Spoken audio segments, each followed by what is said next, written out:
Oke, bismillahirrahmanirrahim. Assalamualaikum warahmatullahi wabarakatuh. Ya, terima kasih atas kesempatannya untuk menyimak video dari materi kita, lanjutan materi kita untuk mata kuliah Sistem Informasi Perencanaan. Jadi kita akan kuliah lewat online seperti ini. Karena kita akan mengejar ketertinggalan materi yang mungkin beberapa pertemuan kita berhalang untuk masuk ya. Jadi adapun materinya kita untuk kali ini yaitu mengenai multi kriteria decision analysis atau MCDA, menggunakan peta kerentanan banjir. Jadi kita akan melakukan analisis spasial, menghitung seberapa kerentanan banjir dalam suatu wilayah. Ya, jadi kita akan banyak-banyak melakukan pengaplikasian menggunakan aplikasi GIS kita. Jadi jika selama ini kita belajarnya pakai ArcGIS, kali ini saya akan kita akan belajar menggunakan Quantum GIS atau QGIS. Oke. Sebagai pengantar dalam MCDA ini, yaitu MCDA ini dapat didefinisikan sebagai pendekatan yang berupaya untuk mempertimbangkan kunci faktor dalam membantu membuat keputusan yang penting. Ini menurut Belton dan Stewart tahun 2002. MCDA ini juga bertujuan untuk menentukan hasil yang diinginkan. Jadi menggunakan program matematis agar mendekati ruang kriteria standar yang ada. Jadi nantinya kita akan menggunakan perhitungan-perhitungan matematis ya untuk melakukan multi kriteria decision analysis ini. Ini ada 6 elemen dari MCDA. Yang pertama itu tentunya ada tujuan atau goals, kemudian ada pengambilan keputusan, kemudian kriteria evaluasi, dan juga ada seperangkat alternatif keputusan yang menyangkut mengenai variabel keputusan atau tindakan. Kemudian ada sekumpulan variabel, apakah dia yang tak terkendali atau keadaan alam atau keadaan lingkungan. Kemudian terakhir adalah sekumpulan hasil atau konsekuensi yang terkait dengan setiap pasangan atribut alternatif. Nah, jadi ada 6 elemen dari penetapan MCDA ini seperti yang kita jelaskan tadi ya. Ini penjelasan lanjutannya. Kemudian untuk penggunaan kasus-kasus atau penelitian-penelitian serupa mengenai multi kriteria decision analysis ini ada dari penelitiannya Rahmati dan kawan-kawan tahun 2015 yang menggunakan metode MCDA ini untuk menentukan zona banjir di wilayah Soi Iran. Kriteria yang digunakan antara lain kelerengan, ketinggian, jarak dari sungai, dan tutupan lahan. Jadi beberapa kriteria ini akan dihitung secara matematis, dibobot, di scoring, kemudian dilakukan MCDA. Nah, pembobotan yang dilakukan dengan menggunakan metode AHP atau analisis hierarki proses. Mungkin teman-teman sudah sering belajar di mata kuliah metode analisis kali ya, ada AHP. Jadi outputnya dari MCDA ini nantinya teman-teman akan membuat peta kerawanan bencana banjir. Jadi melihat di mana wilayah yang rentan, sangat rentan, atau mungkin tidak rentan seperti itu.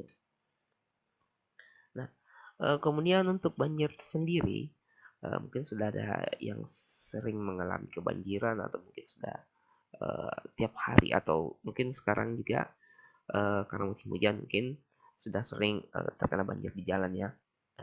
Nah, banjir itu adalah sebuah peristiwa yang terjadi ketika aliran air yang berlebihan merendam di daratan. Definisi lain itu juga mengatakan bahwa banjir itu didefinisikan ketika berdasarkan waktu. Jadi ada yang mengatakan bahwa kalau tidak lewat dari 1 kali 24 jam itu bukan banjir namanya, cuma genangan. Jadi itu jenis lain. Nah, penyebab banjir ada banyak. Mulai dari faktor alam, kemudian kondisi sarana dan prasarana, serta ulah manusia yang memperparah lingkungan. Jadi ya mungkin kita pelajari juga di mata kuliah mitigasi ya, gitu. Banjir ini sekedar pengantar mengenai definisi dari banjir itu sendiri. Nah, terkait dengan kerentanan menurut ISDR 2004 itu adalah suatu kondisi dari masyarakat atau komunitas yang ditentukan oleh faktor fisik, sosial, ekonomi, dan lingkungan yang meningkatkan ketidakmampuan dalam menghadapi suatu bencana. Semakin rentan maka kerugian yang diakibatkan oleh bencana akan berpotensi semakin besar pula. Nah, jadi dalam MCDA ada beberapa kriteria yang kita gunakan untuk menghitung seberapa rentan sebuah wilayah dalam bencana banjir. Yang pertama itu yaitu kemiringan lereng. Kemiringan lereng ini biasanya dihitung dengan satuan persen. Jadi ada 5 kriterianya, ada 5 pembagian, yaitu seperti kita lihat pada tabel.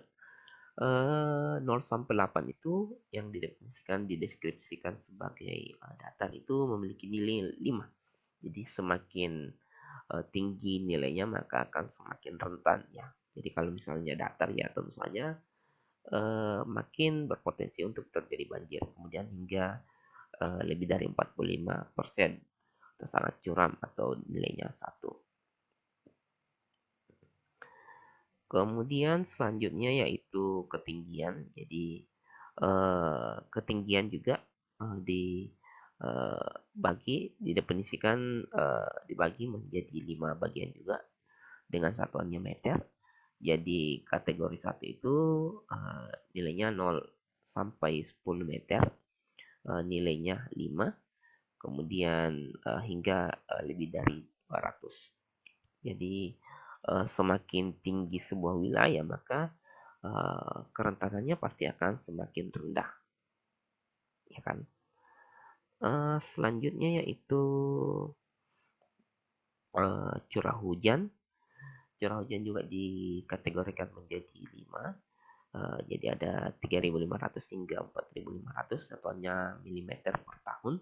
Jadi makin lebat hujannya ya pasti akan semakin rentan terhadap terjadinya bencana banjir. Kemudian jenis tanah juga. Jenis tanah ini ada beberapa jenis tanah yang mungkin dikategorikan dari tidak peka hingga sangat peka. Jadi kalau tidak peka biasanya diberi dengan bobot 5. Jadi sebenarnya pembobotan ini sudah biasanya diatur ada beberapa standar-standar yang kita gunakan. Biasanya pakai di standar bakal sultanar atau mungkin ada beberapa penelitian yang menggunakan standar-standar dengan pemberian bobot-bobot penilaian seperti ini. Kemudian selanjutnya yaitu faktor dari penggunaan lahan. Penggunaan lahan ini juga sangat berpengaruh terhadap kerentanan banjir. Jadi tutupan lahan yang berupa hutan ya pasti akan memiliki kerentanan yang rendah dibanding dengan tutupan lahan yang di mana di atasnya terdapat pemukiman, gedung, atau mungkin tanah yang berbatu yang tidak bisa menyerap dari air tersebut. Kemudian yang terakhir yaitu faktor kerapatan sungai. Kerapatan sungai ini kami juga bagi menjadi 5 kategori ya. Jadi mulai dari kerapatannya 0 sampai 620 meter per kilometer persegi dengan nilai 1, dan jika semakin rapat sungainya, nilai kerapatannya akan semakin rentan terhadap terjadinya sebuah banjir. Nah, mungkin itu adalah pengantar untuk sekedar pengetahuan kita mengenai MCDA dan pengantar mengenai banjir dan penjelasan mengenai faktor-faktor yang akan kita gunakan untuk menghitung kerentanan terhadap bencana banjir. Nah, selanjutnya kita akan banyak belajar mengenai pengaplikasian. Jadi, kami harap teman-teman yang belum memiliki aplikasi atau software dari Quantum GIS atau QGIS ini, teman-teman bisa buka websitenya di QGIS.org seperti pada layar. Silahkan download Quantum GIS-nya. Jadi saya gunakan itu versi yang paling baru, yang versi 3.34. Jadi silakan teman-teman mendownload kemudian install sebelum melanjutkan materi kita ini. Jadi silakan di download sekarang.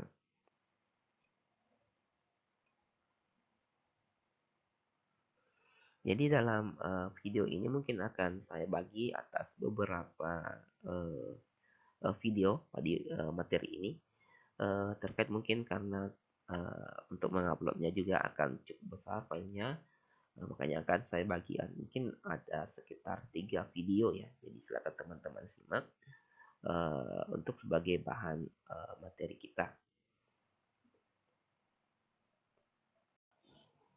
Oke, jadi setelah teman-teman menginstal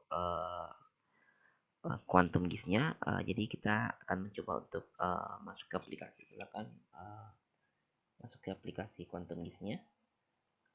Saya coba buka dulu ya. Nih. Silakan dibuka software QGIS-nya 3.34. Jadi yang saya gunakan di sini adalah versi 3.34. Jadi ini adalah yang versi terakhir untuk per tanggal ini. Silakan teman-teman gunakan. Apabila ada yang menggunakan versi di bawahnya, nggak apa-apa juga. Nah, ini adalah tampilan dari software Quantum GIS-nya. Jadi kurang lebih tampilannya hampir sama dengan ArcMap versi S3. Jadi di sebelah kiri ada browser. Browser ini digunakan sebagai direktorinya kita, direktori harddisknya kita. Di sebelah kiri browser, kemudian di sebelah kiri bawah itu ada layer. Layer ini biasanya menyimpan untuk data vektor dan data rasternya. Kemudian sebelah kanan ada processing toolbox. Jadi kalau di ArcGIS ini namanya Arc Toolbox, yang gambar ikonnya itu gambar tas warna merah kalau nggak salah ingat ya. Jadi di sini analisis spasial yang bisa teman-teman gunakan ketika melakukan analisis spasial di QGIS. Nah, ya selanjutnya kita langsung saja. Jadi di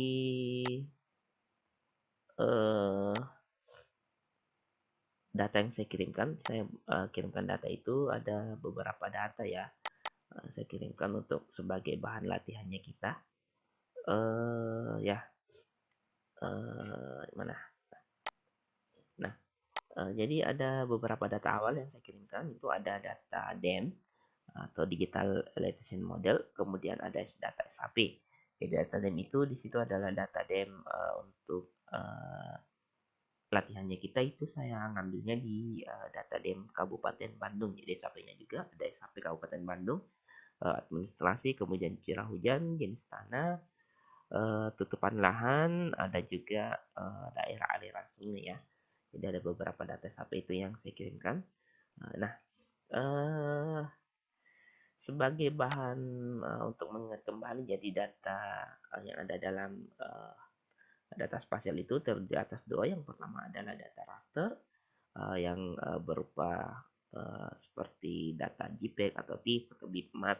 Intinya data-data yang mengandung pixel. Jadi dalam satuannya itu adalah diwakili oleh pixel. Kemudian vektor itu data vektor ya data SHP dan lain-lain.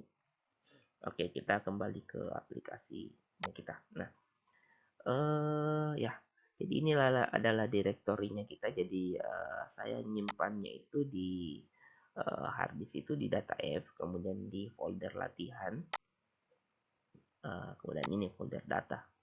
Nah, Di folder data kan ada data Dennas, ada data administrasi, curah hujan, jenis tanah, cover dan sungai. Nah, pertama kita akan mencoba menarik masukkan data Dennas. Dennas ini ada 9 file. Silakan di blok, kemudian di drag dan drop di sini. Jadi tarik saja kemudian disimpan di menu layer ini. Nah, jadi ada 9 data DEM. Data DEM. Jadi data DEM ini sebagai bahan informasi, data DEM ini bisa teman-teman download di websitenya Tanah Airku. Nih. Nah, teman-teman bisa download di sini. Jadi data DEM itu, Demnas itu adalah uh, data DEM nasional yang dibangun dari beberapa sumber data meliputi data Insta dan Tera X. Jadi ini adalah data DEM. Bisa teman-teman masuk ke menu download dan klik Demnas. Nanti akan diarahkan untuk melakukan login atau register. Jadi kan di sini saya sudah punya akun, ya langsung saya login saja ya untuk mempercepat. Oke. Nah, jadi di data Demnas ini teman-teman bisa mendownload. Jadi kita kan ngambilnya di daerah Bandung ya. Jadi sebenarnya di daerah Bandung itu jadi data Demnas itu persatuan seperti grid-grid seperti ini downloadnya. Jadi bisa jadi dalam satu wilayah Kabupaten Bandung itu ada beberapa grid data DEM yang akan kita download. Jadi bukan hanya satu. Nah, sama halnya file yang saya kirimkan itu kan ada 9 data DEM, file Demnas yang akan digabungkan sebentar untuk menutupi satu area wilayah dari Kabupaten Bandung. Jadi untuk mendownload silakan masuk ke Demnas ini, kemudian silakan diklik ini unduh. Jadi satuan pixelnya, satuan untuk skalanya ini di data Demnas itu biasanya kalau tidak salah dia 1:25.000 hingga 1:50.000. Jadi tergantung wilayah sih. Jadi kalau di wilayah daerah Jawa biasanya memang sudah ada sampai skala 1:25.000. Tapi kalau di daerah lain seperti di daerah-daerah timur itu biasanya masih 1:50.000. Mungkin belum teknologi untuk atau mungkin yang mengumpulkan data ini belum sampai pada kedetailan di daerah-daerah timur ini. Ya, kita kembali ke Quantum Gis. Nah, jadi di sini kita sudah punya 9 file yang saling tergabung. Jadi sebentar kita akan menggabungkan file ini terlebih dahulu untuk mempermudah prosesnya kita. Nah, langkah yang dilakukan untuk menggabungkan 9 file ini menjadi satu file DEM, teman-teman bisa masuk ke menu raster di bagian atasnya raster, kemudian pilih miscellaneous di ini, kemudian pilih build virtual raster. Nah, di build virtual raster ini teman-teman silahkan untuk memilih ke 9 file, bisa diklik select all saja. Jadi ke 9 file ini sementara akan kita gabungkan menjadi satu file. Jadi kemudian untuk di parameter resolution ini ada sebenarnya 3 pilihan, ada average, high dengan low. Jadi kita pilih yang default saja yang average. Kemudian untuk virtual ini save temporary file. Jadi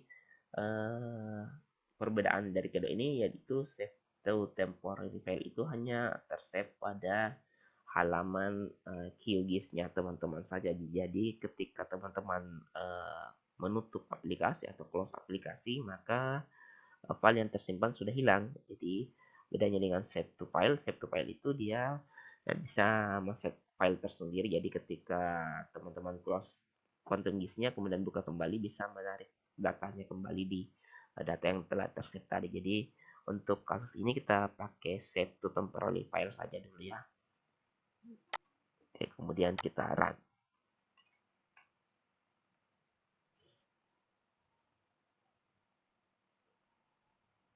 Oke, nah kita bisa lihat di layar. Jadi ini perbedaannya. Jadi ini adalah file yang telah tergabung, file DEM yang telah tergabung, simbol file yang tadi yang telah tergabung. Jadi bisa kita lihat perbedaannya. ini yang cluster virtual ini yang sudah tergabung. Jadi yang belum tergabung itu yang di bawah ini ada 9 file kan, bisa kita lihat perbedaannya. Nah, kemudian selanjutnya kita bisa mungkin untuk remove saja file ke 9 file ini agar layar kita tidak terlalu banyak. Kita bisa lakukan save file saja. Nah, kita sudah punya data DEM yang tergabung dalam satu file DEM. Nah, langkah selanjutnya, karena di sini kan di bagian untuk keterangan ini data DEM ini belum terkoordinasi dalam koordinat sistem referensi. Jadi dia belum mengenali di mana titik koordinat penempatan yang aslinya ya. Jadi kalau di Kabupaten Bandung itu untuk pembagian zona yang mungkin pernah kita bahas, untuk pembagian zona itu ada zona selatan dan ada zona utara ya. Jadi dalam hal ini Kabupaten Bandung itu terletak di zona 48S. Ya, beda kalau disosialkan, beda, ada yang 50, ada yang 51. Kalau di daerah Jawa ini, di daerah Bandung khususnya, dia berada di zona 48S South Selatan. Nah, untuk itu kita harus registrasi dulu. Kita bisa masuk ke menu processing toolbox yang ada di sebelah kanan ini ya, sebelah kanan ini. Ya, kalau tidak ada menu processing toolboxnya, bisa klik di bagian menu view, kemudian bisa cari di panel ini, di ini. Nah, di panel bisa diaktifkan, dicentang di processing toolbox-nya. Oke. Kemudian kita akan melakukan registrasi koordinat.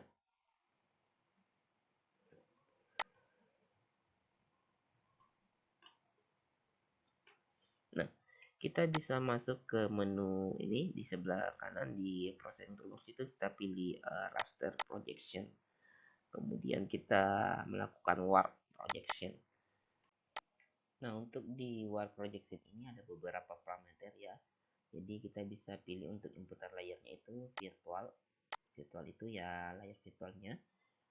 Kemudian untuk source CRS-nya kita pilih project CRS WGS 84 yang IPSG 4326.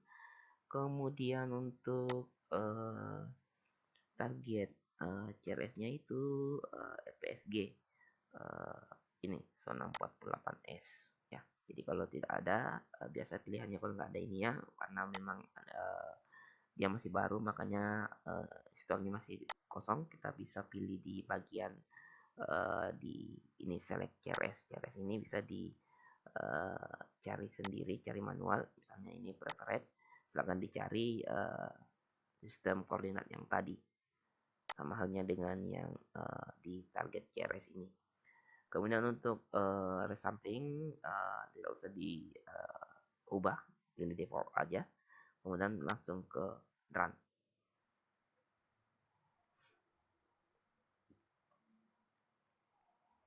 Ya, silakan tunggu prosesnya hingga selesai. Mungkin biasanya memakan waktu nggak sampai semenit lah, 30 detik kali, tergantung dari kecepatan RAM-nya teman-teman. Oke, jadi ini sudah selesai ya.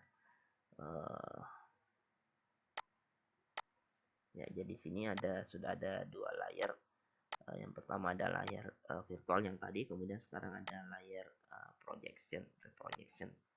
Jadi ini layar yang sudah terkoreksi sistem koordinatnya.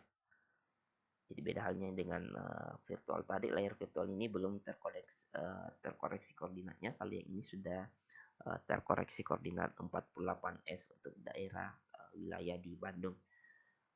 Kemudian silakan untuk layar virtual ini kita remove saja. Remove. Jadi yang tinggal hanya ada layar reprojected. Nah, langkah selanjutnya karena uh, layer reprojection ini kan memang mencakup untuk wilayahnya Bandung. Cuma kan kita butuh untuk melakukan cutting sesuai dengan batasan administrasi Kabupaten Bandungnya. Jadi di data yang kami kirimkan ke teman-teman itu ada data SHP untuk Kabupaten Bandung. Silakan di drag masuk ke bagian layar, kemudian drop di layarnya ini.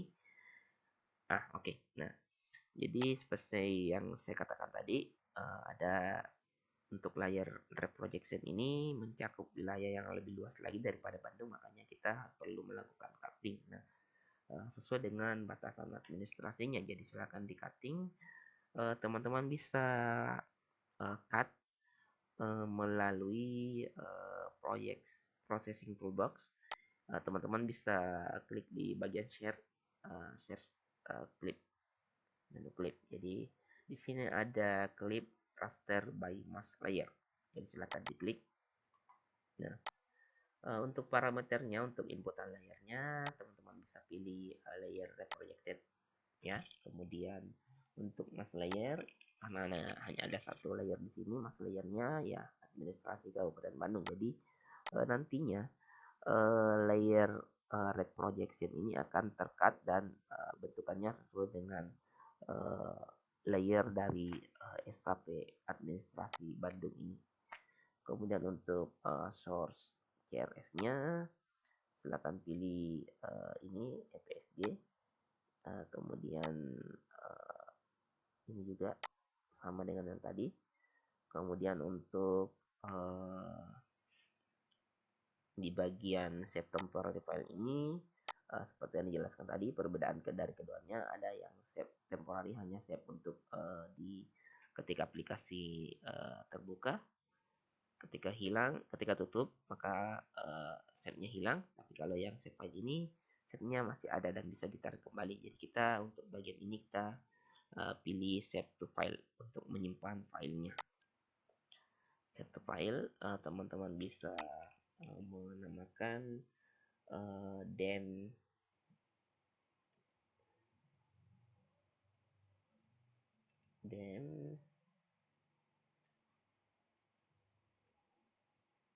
Kabupaten Bandung. Nah, teman-teman bisa nyimpannya itu di file, misalnya saya simpan di file latihan, kemudian data, di download saja ya, dan di save aja.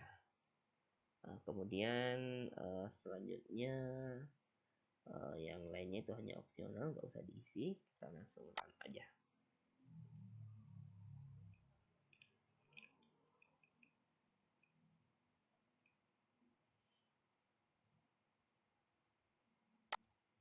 Nah, jadi di sini teman-teman bisa melihat ini kita sudah punya data DEM Kabupaten Bandung sesuai dengan batasan administrasi wilayahnya Bandung. Jadi kita bisa lihat DEM yang baru ini, data layer DEM Kabupaten Bandung ini sudah sesuai luasannya dengan SHP Kabupaten Bandung.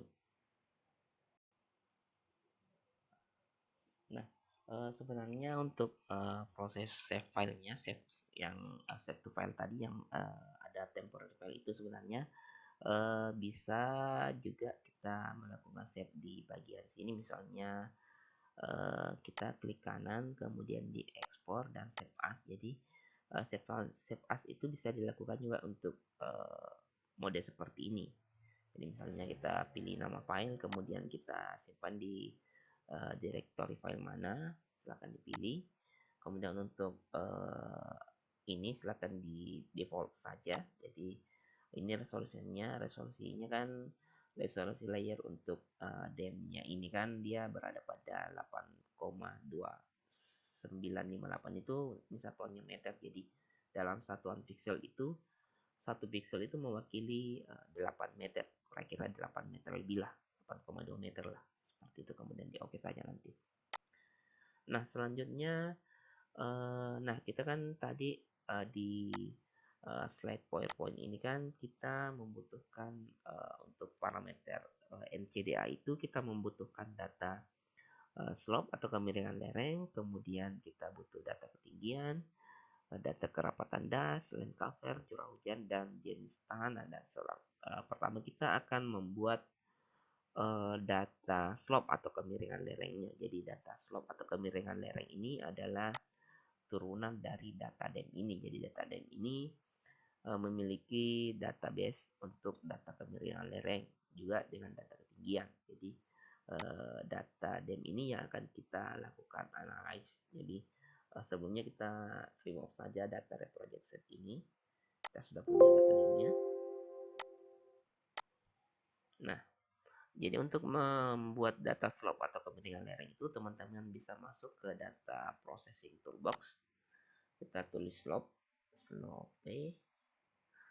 itu kita bisa pilih yang bagian GDIL ini yang ada tulisan Rasa Analyze, kemudian pilih slope. Nah, untuk parameter untuk inputan layarnya seperti biasa kita pilih yang data DEM Kabupaten Bandung. Kemudian untuk band numbernya kita hanya ada satu pilihannya karena data DEM itu kan hanya ada satu band warna. Jadi kalau data biasanya ada 3 band warna itu yang merah, hijau, biru. Kalau misalnya dia pakai data citra. Tapi kalau kan data DEM kan hanya satu warna, data gray. Kemudian untuk rasio vertikal hanya pilih default. Kemudian ini kita bisa memilih slope expressed as persen ini. Ini gunanya kalau kita checklist di sini nanti satuan untuk parameter dari kemiringannya itu dia akan satuannya persen. Jadi kan sebenarnya nggak apa-apa kalau nggak dicek juga, nggak apa-apa, cuma kan tergantung kebutuhannya kita. Nah, sedangkan di kebutuhannya kita butuh untuk parameter kemiringan lereng itu kan kita butuhnya adalah satuannya persen ya. Jadi makanya untuk di bagian slope expression ini kita bisa klik agar nantinya keluarannya adalah satuannya persen. Seperti itu. Kemudian selanjutnya kita bisa pilih save temporary atau mungkin bisa di save as, kemudian kita run.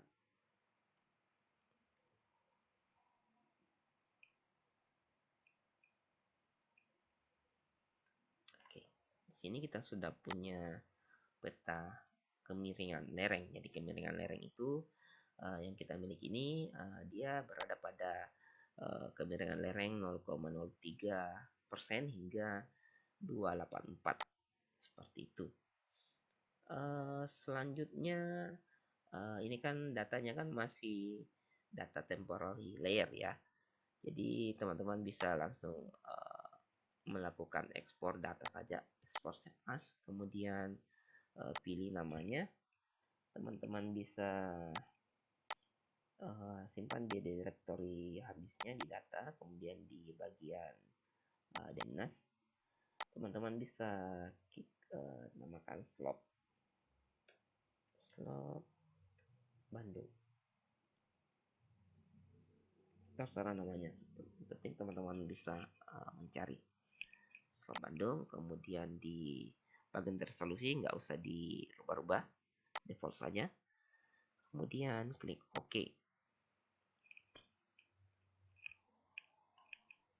Nah, ini data slope Bandungnya yang sudah tersave. Oke, langkah selanjutnya adalah karena di sini kita sudah punya data slope Kabupaten Bandung, mungkin yang data-data seperti data administrasi mungkin kita bisa remove dulu ya. Remove. Kemudian data DEM Bandung nggak usah ya. Data slope ini, slope yang belum tersave kita remove juga.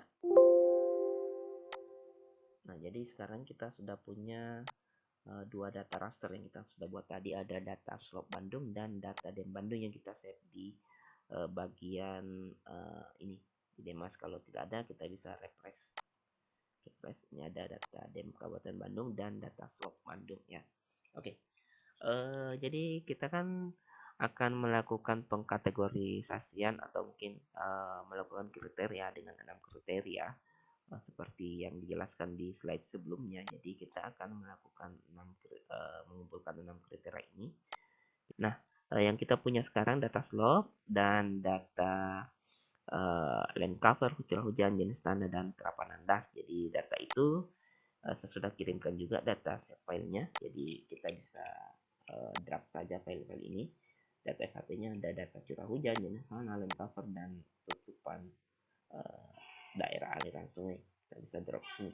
Nah, sekadar informasi saja. Jadi untuk data seperti data land cover ini, data land cover bisa teman-teman peroleh juga di websitenya Tanah Airco.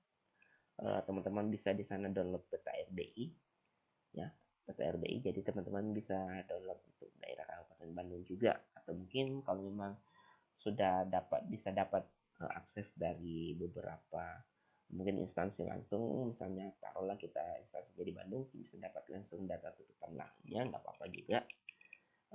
Begitupun data jenis tanah dan curah hujan dan lain-lain itu mungkin bisa kita cari dari berbagai sumber. Jadi kalau kan curah hujan, teman-teman bisa cari di data-data BMKG, ya, jadi nggak usah dibuat lagi datanya. Jadi untuk mempercepat analisis kita. Nah, selanjutnya kita akan melakukan proses pengklasifikasian. Jadi pertama kita akan melakukan pengklasifikasian untuk slope-nya Bandung atau kemiringan lerengnya Bandung. Untuk pengklasifikasian kan untuk kemiringan lereng di slide kita tadi lihat ada 5 klasifikasi, ada sampai 8, 8, 15, kemudian 15, 25, 25, 45 dan lebih dari 45%. Nah, sekarang kita akan melakukan memberikan klasifikasi di slope untuk Kabupaten Bandungnya. Jadi yang layer lainnya ini kita bisa uncek dulu. Untuk klasifikasinya kita masuk di processing toolbox to classify. Oke, classify. Nah, sini ada raster analysis. Kita pilih reclassify by table. Nah, untuk parameter untuk layarnya kita pilih slope ya. Kemudian boil band numbernya kita pilih tetap band 1. Kemudian untuk reclassify tabelnya itu kita pilih ini, klik yang di sebelah titik-titik ini. Nah, kemudian kita bisa add row. Jadi kan di slide kita, di slide itu di classify itu kita ada 5 classify. Jadi kita buat 5 row table. Nah, untuk pengisian silahkan diisi jadi sesuai dengan tabel 0 sampai 8. Kita pilih minimumnya itu 0, kemudian maksimum 8. Value-nya itu kita pilih nilainya 5, kemudian 8 hingga 15, 15 hingga 25, kemudian 25 hingga 45 ya, 45, kemudian 45 hingga bisa mungkin pilih taruhlah 1000 saja. Kan kita kan di tadi itu data layarnya kan ada, kalau tidak salah dia sampai 200% ya, kita pilih, kita kasih saja angka tertinggi 1000.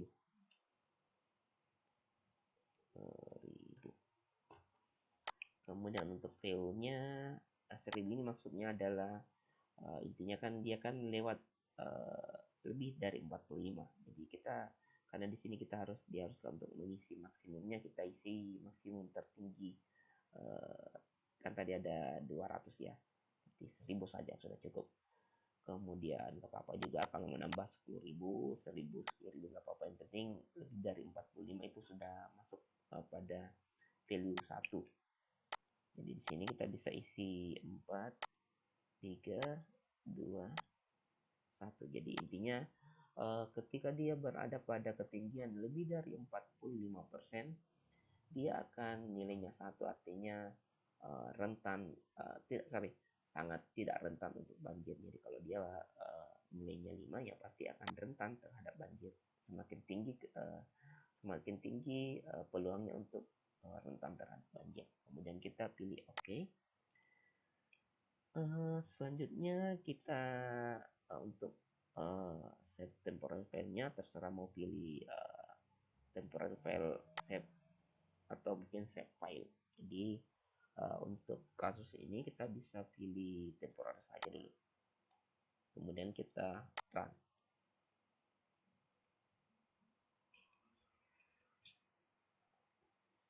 Oke. Jadi di sini kita sudah punya data reclassified untuk rasternya. Jadi di sini sudah ada nilainya, value-nya 1 hingga 5. Jadi di sini sudah ada skor 1 hingga 5-nya. Sesuai dengan standar dari kemiringan lereng untuk di slide kita. Oke, selanjutnya teman-teman bisa klik kanan kemudian diekspor saja, di save as. Silahkan pilih lokasi penyimpanannya. Kalau saya buatkan saja folder satu di sini adalah folder scoring, misalnya score. Jadi kita akan mengumpulkan 6 scoring. Ya, ini adalah scoring yang pertama adalah kita kasih saja satu slope, score, slope, save, dan OK.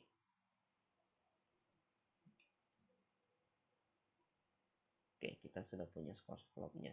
Kita remove saja yang ini ya, biar tidak bingung.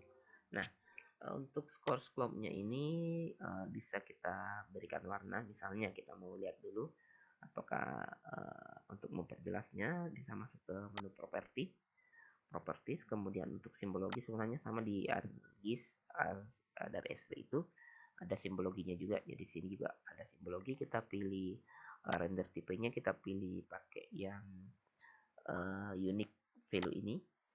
Kemudian color map-nya teman-teman bisa pilih, kalau saya biasanya pakai yang red, yellow, green ini. Kemudian klik classify. Nah, di sini kan ada 5 warna ya. Satu itu dia ketinggian lebih dari 45 ya. Mestinya dia warnanya hijau. Oke, kita balik saja masuk ke menu properties tadi, kemudian simbologi dan pilih invert color. Jadi dia terbalik. Oke. Jadi nilai yang dapat nilai 5 itu adalah ketinggian kemiringan lereng 0 sampai 8% ini. Berarti yang merah-merah ini adalah kawasan yang peluang terjadi kerentanannya itu sangat berpeluang dibanding dengan yang warna hijau. Jadi ini hanya sekedar untuk pewarnaan saja. Nah, selanjutnya kita akan masuk pada klasifikasi ketinggian, skor ketinggian. Jadi di sini kan kita belum membuat raster untuk peta ketinggian ya. Jadi ketinggian itu sebenarnya turunan dari data DEM juga sih sebenarnya. Kita sudah punya data DEM itu, kita sudah punya bisa membuat data ketinggian dan kemiringan lerengnya. Di sini ada data DEM Kabupaten Bandung. Kita aktifkan dulu layernya ya. Nah, ini data DEM Kabupaten Bandung. Kita lihat di sini kan dia data ketinggian ini kan datanya 626 meter hingga 2571 meter. Jadi ini adalah data ketinggiannya. Oke, sekarang kita akan mengklasifikasikan data ketinggiannya. Jadi kita kembali masuk ke menu processing toolbox di take classify by table. Jadi kita akan melakukan scoring pada data DEM ketinggian. Kita pilihnya itu di layar rasternya itu adalah DEM Kabupaten Bandung. Bandnya nggak usah dirubah, tetap band 1. Kemudian tabel reclassify-nya itu kita bisa buat 5 kategori ya. 5 pengkategorian untuk ketinggian dari interval ketinggian ini. Jadi berbeda dengan slop tadi, kita sekarang tidak mengacu pada data ketinggian yang kita pakaikan tabel di slide tadi. Jadi karena di sini kan data untuk standar ketinggiannya 0 sampai 10 meter itu sudah masuk pada daerah rawan. Jadi kalau kita sesuaikan dengan interval dari ketinggian di data DEM-nya Bandung ini ada ketinggian 600 hingga ketinggian 2.500 lebih ya. Jadi kita akan membagi 5 interval saja. Jadi dengan catatan bahwa semakin rendah ketinggian dari sebuah wilayah maka akan semakin rentan terhadap terjadinya banjir. Jadi sama halnya dengan klasifikasi di tabel ini di kita sesuaikan dengan ketinggian yang ada di Bandung. Jadi Bandung itu ketinggiannya mulai dari 626 hingga 2.500. Jadi kita akan membagi intervalnya. Kita mulai dari di batas minimumnya itu 600 saja. Karena kan ketinggiannya 626, jadi kita ngambil data yang paling bawahnya 600 saja. Kemudian maksimumnya itu kita pakai interval 400 saja ya. Berarti di sini 1000. Ketinggian 1000. Kemudian nilainya itu adalah kerentanannya adalah 5. Kemudian 1000 hingga 1400 itu value-nya adalah 4. Kemudian 1400 hingga 1800 itu value-nya 3. Kemudian 1800 hingga 2200 value-nya adalah 4. Kemudian 2200 hingga di sini kita ngambil batas maksimumnya itu di sini kan di DEM ini adalah 2571, artinya kita harus ngambil ketinggian yang lewat dari 2571. Kita ngambilnya 2600 saja. Karena kan juga intervalnya interval 400, jadi kita ngambil 2600.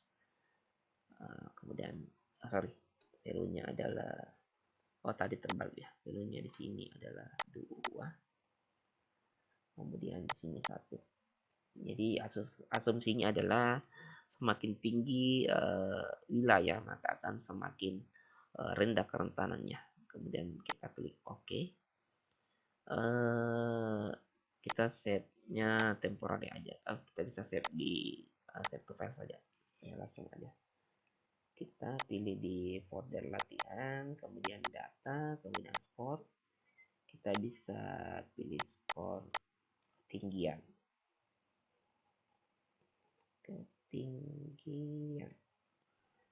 Kita pilih nomor 2 ya. Jadi ini adalah pertanyaan kedua. Save. Kemudian di run.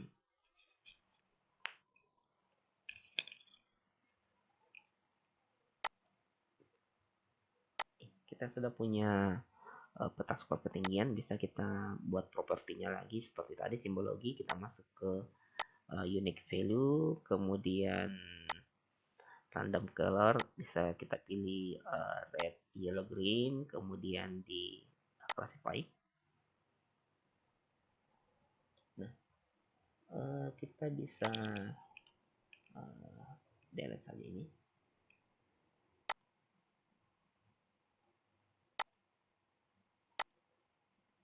Nah, jadi kita bisa lihat bahwa semakin tinggi nilainya maka dia akan warnanya semakin merah ya. Jadi kalau hijau masih aman, kemudian merah itu sudah tidak aman lagi. Kita pilih apply. Nah, sudah berwarna seperti ini kira-kira. Selanjutnya itu karena kita sekarang kita punya peta scoring untuk slope dan peta scoring untuk data ketinggian ya. Sekarang kita akan masuk pada scoring data. Tadi kan kita pakainya data raster. Sekarang kita beralih pada data vektor. Jadi yang kita punya data vektor sekarang adalah land cover, ada jenis tanah, ada curah hujan, dan ada sungai. Jadi kita akan melakukan scoring pada 4 data vektor ini. Oke, nah pertama kita akan melakukan scoring pada vektor data length cover saja. Length cover. Ya, kita matikan dulu beberapa layer yang sebelumnya selain dari length cover. Jadi length cover ini kita akan melakukan scoring. Jadi scoring itu kalau di data vektor atau data sub ini kita bisa masuk ke open attribute table-nya. Ini ada data open attribute table-nya.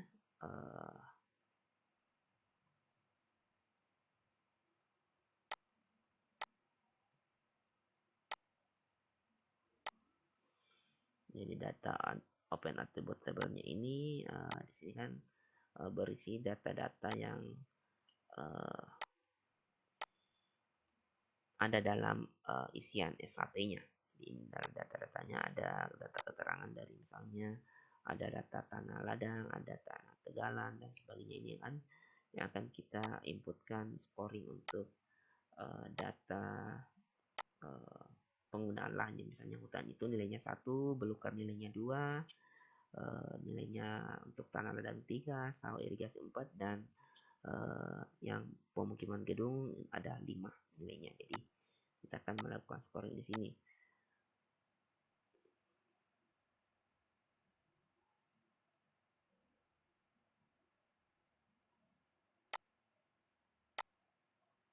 Nah, hal yang pertama kita lakukan adalah membuat add field baru. Kita bisa klik yang bagian ini, new field. New field itu menambahkan kolom. Kita bisa buat kolom score. Kemudian untuk tipenya kita pilih tipe 123 saja. Kemudian oke. Nah, di sini sudah ada kolom score. Jadi ini kan ada sekian banyak sampai ada poligon, ada sekitar 26834 potongan poligon yang kita kali isinya satu-satu kan akan jadi repot. Nah, untuk memudahkan kita akan melakukan query. Query itu kita kan seleksi satu persatu, misalnya untuk hutan, kita bisa langsung isikan nilai untuk hutan nanti. Jadi kita bisa pilih masuk ke menu ini, select. Kita bisa klik ini, select feature using. Kita bisa masuk ke sini. Kemudian teman-teman bisa pilih fill and values. Kemudian pilih keterangan, kemudian sama dengan. Jadi keterangan yang dimaksud adalah kita pilih keterangannya. Misalnya kita mau scoring untuk hutan ya, hutan. Jadi hutan, klik hutan. Kemudian kita pilih select feature. Jadi gunanya ini adalah menseleksi semua yang tulisan keterangannya adalah hutan. Semua akan terseleksi. Jadi bisa teman-teman pilih di bagian bawah ini, so all filter bisa di so selected. Jadi semua yang terselect untuk akan terlihat di sini. Nah, kemudian teman-teman bisa pilih kembali ke Open Field Calculator. Jadi di Open Field Calculator ini teman-teman bisa klik pada bagian update existing field. Kemudian teman-teman bisa pilih score karena kita akan mengisi untuk kolom score. Jadi tadi kan hutan isiannya adalah nilainya 1. Teman-teman bisa klik ketik 1 di sini. 1, nilai 1. Kemudian kita oke. Nah, dengan sendirinya akan terisi semua. Jadi untuk hutan semuanya akan terisi 1. Pokoknya semua yang terselect yang dimaksudkan di query tadi akan terselect 1. Kemudian selanjutnya kita masuk pada kategori kedua. Kita ada tutupan laut untuk belukar dan atau semak. Kita bisa pilih, masuk kembali ke menu select feature, kemudian fill value, kemudian masuk ke keterangan, sama dengan kita pilih all unique. All unique kita pilih apa tadi? Belukar semak. Belukar semak sama dengan semak. Oke. dia akan terseleksi. Kemudian teman-teman bisa masuk pada OpenStreetMap Calculator, kemudian pilih update using, kemudian pilih skor. Kita pilih skornya adalah 2. Oke. Jadi semua semak belukar akan terisi 2. Selanjutnya kita masuk kembali untuk scoring ketiga. Sama, kita pilih fill and values, kemudian keterangan sama dengan unique kita pilih, berarti kita pilih tanah ladang Tegalan, kemudian or, kemudian keterangan sama dengan rumput ya, kemudian or, kemudian keterangan sama dengan kebun. Kita coba select.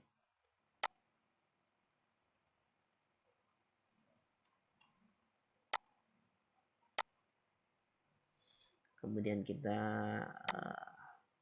kalkulat geometri, kemudian update existing, kemudian skor. Nilai skornya adalah 3.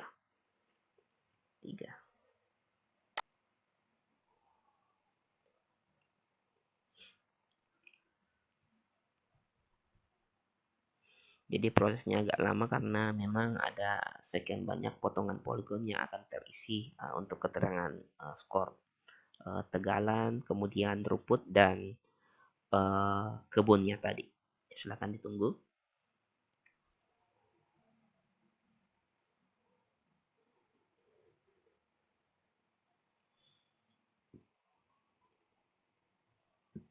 Oke, selesai. Kemudian kita uncek kembali. Kemudian pilih klasifikasi yang keempat. Keempat itu ada sawah irigasi, sawah tanah, kemudian empang ya. Kita masuk ke seperti tadi, keterangan sama dengan hal unik. Kita pilih apa tadi?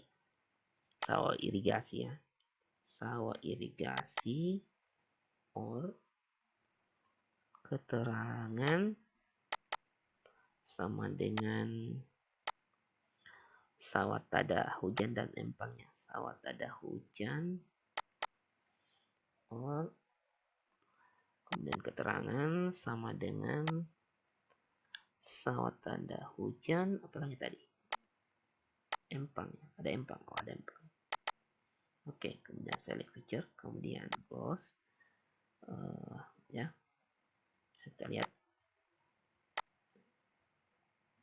Kemudian kita kalkulat geometri, update existing, kemudian skor, pilih skor 4. Oke. Kita tunggu lagi prosesnya. Jadi pada dasarnya prosesnya itu hampir sama untuk mengisi skor untuk data vektor ini, data SAP ini, sama halnya dengan data curah hujan, jenis tanah, dan sungai nanti akan kita isi seperti ini saja. Tapi berbeda prosesnya untuk data sungai. Jadi untuk data sungai kita akan melakukan analisis. Jadi itu kan data sungai itu hanya data daerah aliran sungai, belum data sebaran atau data luasan kerapatan sungai dalam setiap SAP-nya. Jadi sebenarnya kita akan melakukan analisis untuk kerapatannya. Jadi setelah kita scoring dari ketiga SAP ini, SAP land cover, jenis tanah, dan curah hujan, kita akan melakukan analisis untuk kerapatan sungai.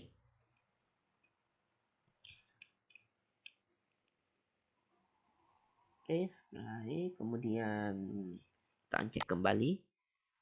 Kemudian kita scoring yang terakhir, scoring yang kelima. Masuk kembali seperti biasa, keterangan.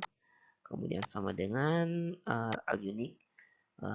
Berarti kita ambil yang kelima, tanah berbatu, kemudian pemukiman dan gedung. Tanah berbatu or keterangan sama dengan pemukiman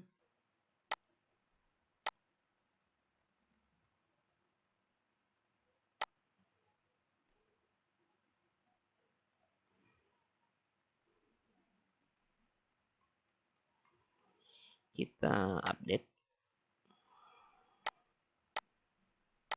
kita pilih skor dan pilih skor 5.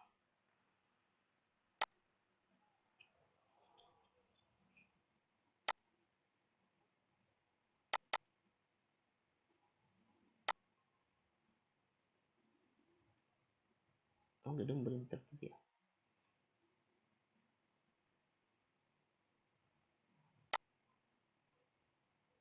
Berarti tadi unceknya untuk oh, gedung belum terpilih ya. Berarti tadi untuk pemilihannya kita salah kan ya. Kita pilih keterangan, kemudian sama dengan gedung. Oke. Jadi gedung juga nilainya adalah 5.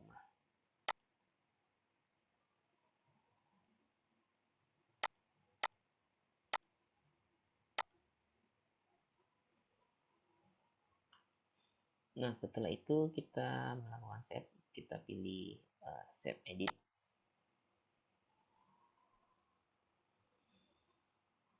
Kemudian untuk mengakhiri editing, kita bisa pilih kembali, klik gambar pensil ini. Oke, dia sudah tersave. Dan kita close. Nah, jadi dalam data raster, data vektor untuk land cover ini sudah terisi scoring. Sekarang adalah saatnya untuk melakukan tadi kan dia data yang kita kumpulkan adalah data ketinggian dan data slope ini adalah berupa data raster. Jadi data untuk land cover ini kita juga akan merubah dari data vektor ke raster.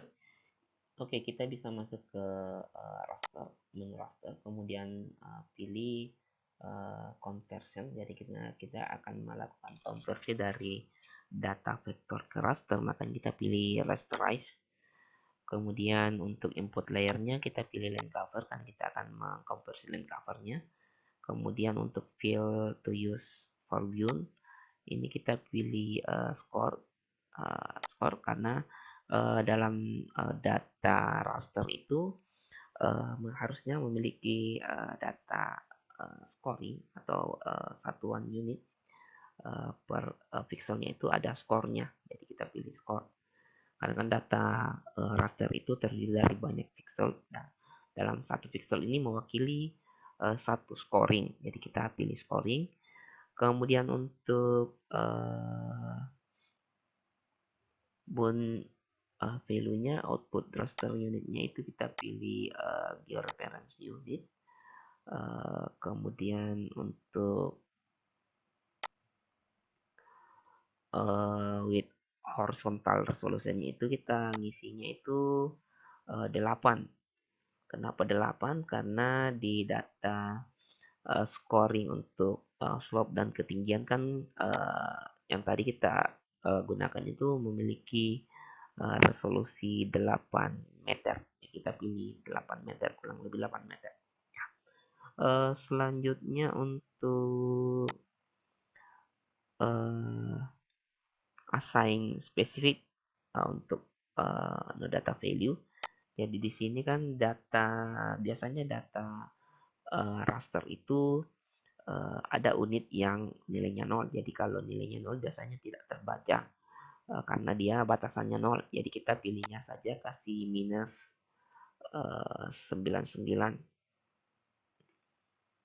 Intinya dia harus minus, enggak angka 0 atau 1, dia harus di bawah 0 dari minus 99. Jadi yang perlu diisi, saya ulangi, yaitu untuk input layer, land cover, kemudian untuk fill use-nya itu pilih score, kemudian output rasternya pilih georeference unit, kemudian resolusi horizontal dan resolusi vertikalnya pilih 8, kemudian untuk assignment pilih minus 99, kemudian kita save to file. Kita bisa pilih land cover. Di sini kita klik score, kemudian LC aja ya, kali LC. Oke, kemudian save dan run.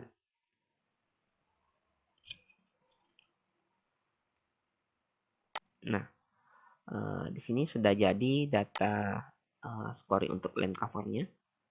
Oke, sekarang di sini kita sudah punya data raster untuk skor land covernya. Jadi kita sekarang posisinya ada 3 data. Pertama data slope, kemudian data ketinggian, dan ketiga adalah data skor land cover atau tutupan lahan. Nah, kalau misalnya teman-teman mau kasih simbologi, bisa masuk ke properti kembali seperti yang tadi. Pilih unique value, kemudian pilih red, yellow, green, classify.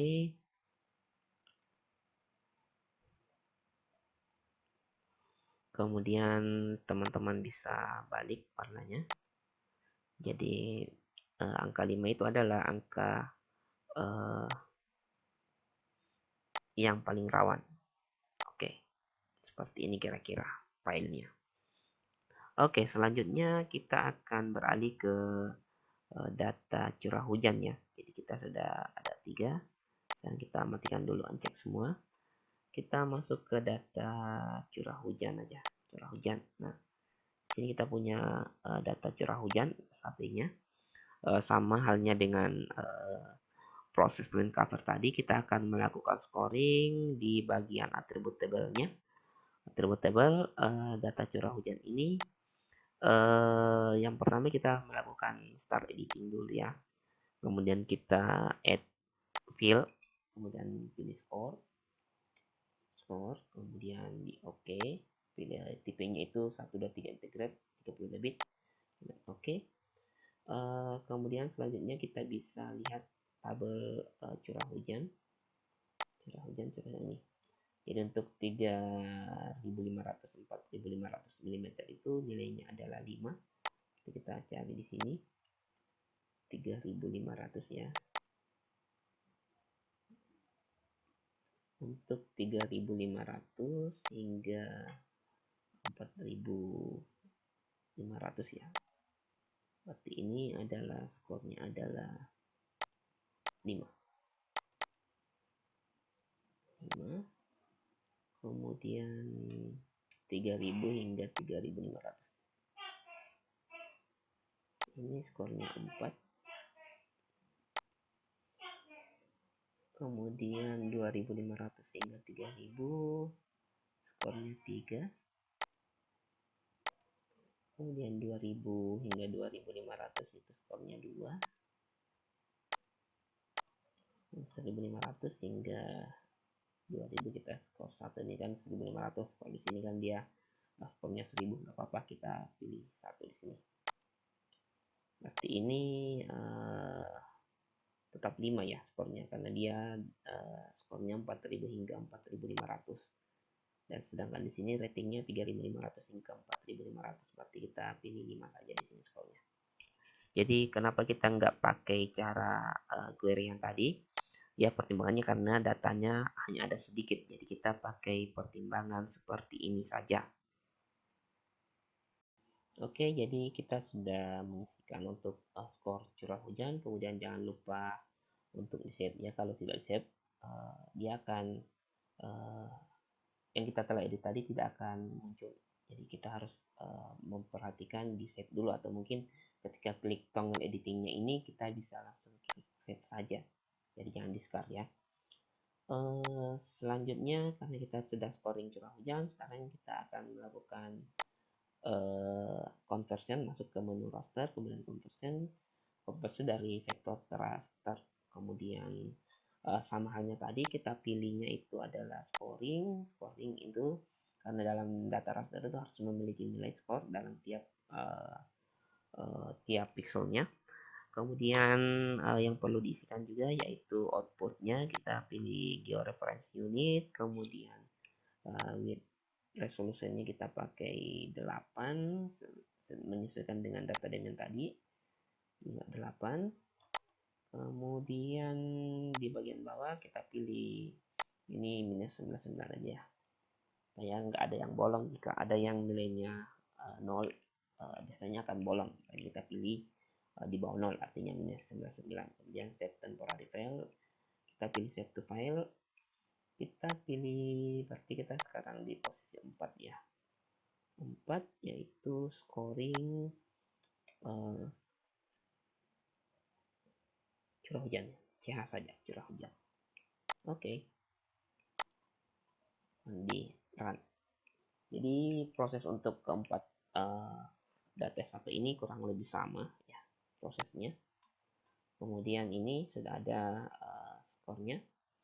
Teman-teman juga bisa melakukan simbologi ya. Sebenarnya ini hanya opsional kalau mau melakukan simbologinya, hanya seperti tadi tekniknya. Kita masuk ke menu simbologi, kemudian pilih terserah teman-teman pilih apa aja, tapi di sini saya sarankan untuk pilih red, yellow, green. Kemudian classify,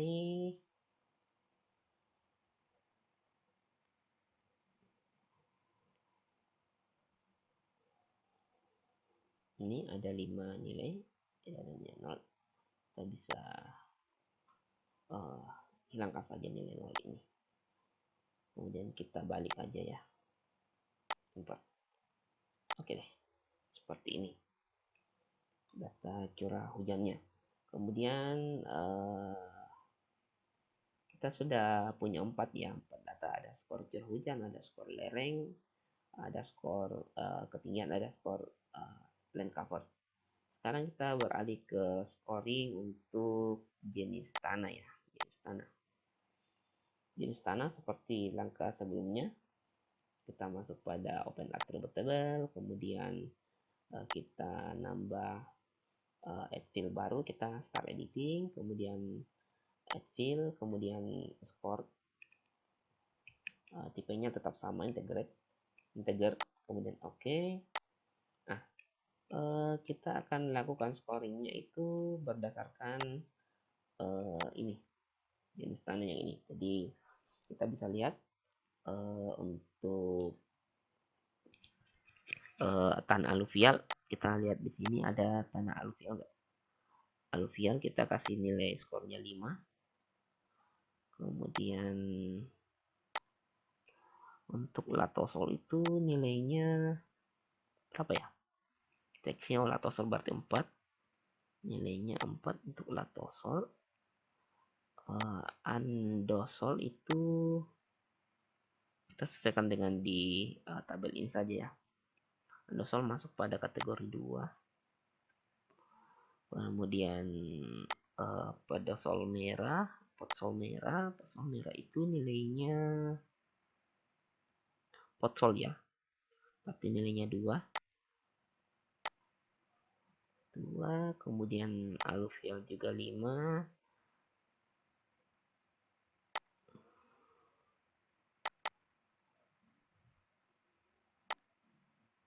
Sol 2, andosol 2. Kemudian waduk danau. Oh, enggak ada ini. Nanti kita kasih 0 aja ya. Jadi yang kita isi hanya ada data-data jenis tanahnya saja. Jadi kalau untuk waduk kita kasih angka 0 saja, 0. Nggak usah diisi. Kemudian kita bisa save.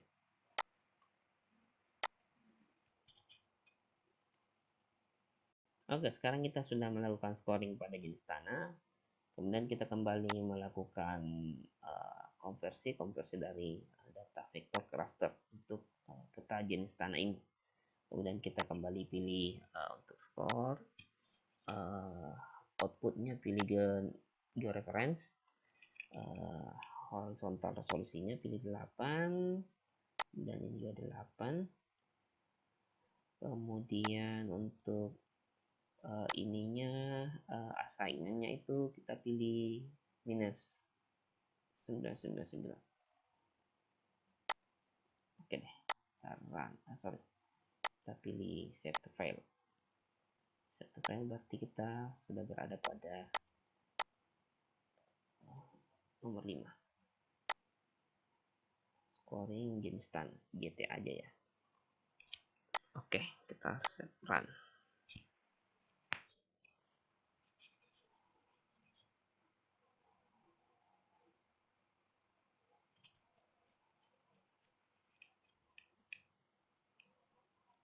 Oke, close, sudah selesai. Untuk melakukan simbologinya, teman-teman bisa kembali properties, kemudian pilih unique value, kemudian masuk ke red green, Classify.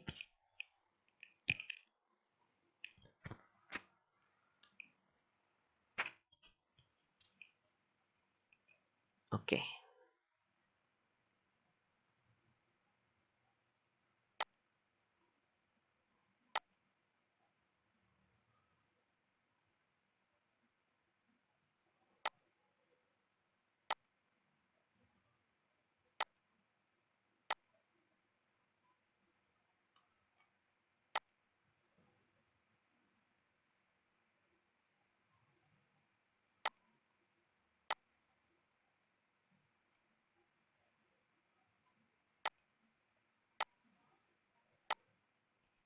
Seperti ini kira-kira. Jadi sekarang kita sudah ada 5 file ya. Ada data slope, kemudian ketinggian, dan land cover, kemudian ada curah hujan, dan sekarang ada jenis tanah. Jadi sudah ada 5. Kita sekarang hanya butuh satu file peta lagi, yaitu peta kerapatan dari daerah aliran sungai, kerapatan sungai. Jadi peta kerapatan sungai itu kita akan buatnya berdasarkan data sungai, data DAS, daerah aliran sungai yang ada di Kabupaten Bandung,